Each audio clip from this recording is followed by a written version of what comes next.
Volti travisati con passamontagna, uno armato di pistola, l'altro brandendo un coltello, facevano irruzione nelle tabaccherie, minacciavano i presenti e si facevano consegnare i soldi in cassa. In 20 giorni hanno messo a segno 3 colpi: il raid nel market di Edda d'Oro a Refrontolo, 2 settimane dopo nella tabaccheria di Massanzago ed infine l'assalto al negozio di Santa Maria di Sala.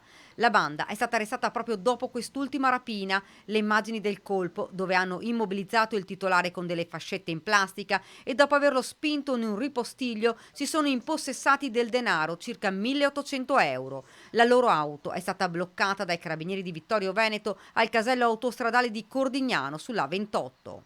Una riproduzione di una pistola occultata nel vano motore, oltre alla rifurtiva, ecco appunto di quest'ultima rapina fatta in Santa Maria di Sala. In manette sono finiti un 46enne di Conegliano e un 56enne di Vittorio Veneto, con loro in auto la complice 37enne compagna di uno dei due rapinatori. Per lei è scattata la denuncia. L'accusa per tutti è rapina aggravata in concorso. Un terzetto che già stavamo monitorando e che abbiamo ritenuto legati a una Fiat Punto di colore bianca che era apparsa nei luoghi immediatamente limitrofi a una rapina in Refrontolo ed un'altra nella provincia di, appunto di Padova. L'auto la vedete in queste immagini, ha parcheggiato poco distante il piccolo market di Refrontolo. La donna è entrata prima nel negozio, ha controllato che non ci fossero clienti e poi è uscita. Immediata l'irruzione dei complici che hanno terrorizzato l'anziana titolare, la signora Edda, 81 anni,